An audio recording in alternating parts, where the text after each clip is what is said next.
पुंछ में जूते के शोरूम में लगी आग, लाखों का हुआ नुकसान। 3 घंटों की मशक्कत के बाद आग पर पाया जा सका काबू। बेरुआ में विकसित भारत संकल्प यात्रा का इनेकाद, बड़ी तादाद में लोगों की शिरकत, सकाफती नुमाइश का भी किया गया एहतमाम।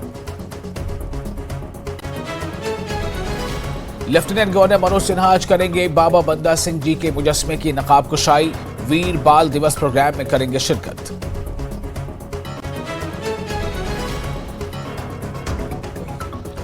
प्रधानमंत्री street vendor Atmanirbhar Nidhi scheme से बारामूला में सैकड़ों अफराद के चेहरों पर लौटी खुशी। स्ट्रीट वेंडर्स माली मदद हासिल करके दोबारा शुरू कर रहे हैं कारोबार। हुकूमत की मुख्तलिफ स्कीमों के देखने को मिल रहे हैं मुस्बत नताइज। आला तालीम याफ्ता नौजवान कर रहे हैं अपने कारोबारी यूनिट कायम। जिला कुपवाड़ा के फारूक अहमद है ताजा मिसाल। पुलवामा में अखरोट के रिवायती दरख्तों की जगह ग्राफ्टिंग अखरोट के पौधे मुतारिफ। तिरछल में महकमा बागबानी के इश्तराक से कायम की गई है अपनी नौयत की पहली हाईटेक नर्सरी। एथलेटिक्स चैंपियनशिप में 8वीं जमात की तालिबा समर कौर को मिला गोल्ड मेडल।